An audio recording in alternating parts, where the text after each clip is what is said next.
Immunization is when you give them the antigen.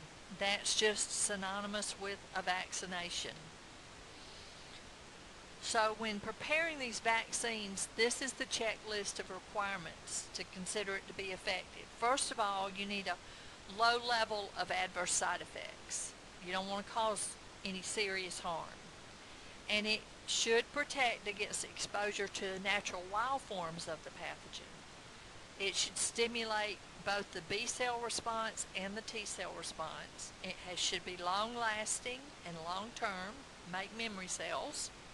You need minimal doses or boosters, and it should be inexpensive and easy to administer.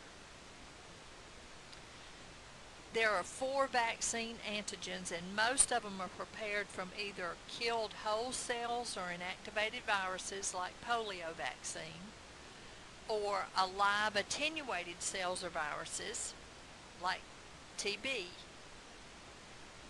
They can be prepared from antigenic molecules that come from the bacterial cells or viruses like anthrax and hepatitis A, or they can be genetically engineered microbes or microbial agents. The advantages of the live preparations are that the organisms can multiply and produce infection but not disease like the natural organism, and they can give you long-lasting protection, and it requires fewer doses and boosters.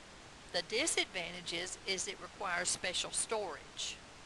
It can be transmitted to other people, and it could possibly mutate back to the virulent strain. So these are the strategies that are used in vaccine design. If the exact antigenic determinants are used, or can be used when they're known. Like currently they use the capsules from pneumococcus and meningiococcus. They use surface proteins from anthrax and hepatitis B, or exotoxins from diphtheria and tetanus. And these antigens can come from cultures or synthesized or produced by genetic engineering. The whole cell vaccines, the whole cells are the viruses, and they can either be killed like in number 1 or live attenuated cells or viruses.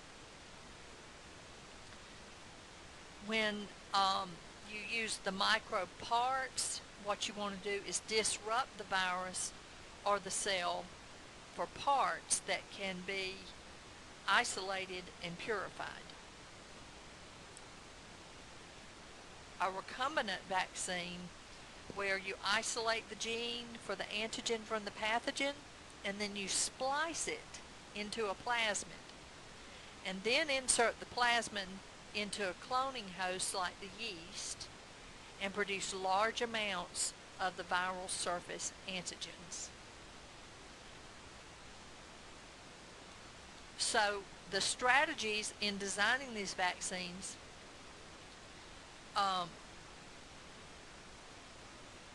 the Trojan horse vaccine.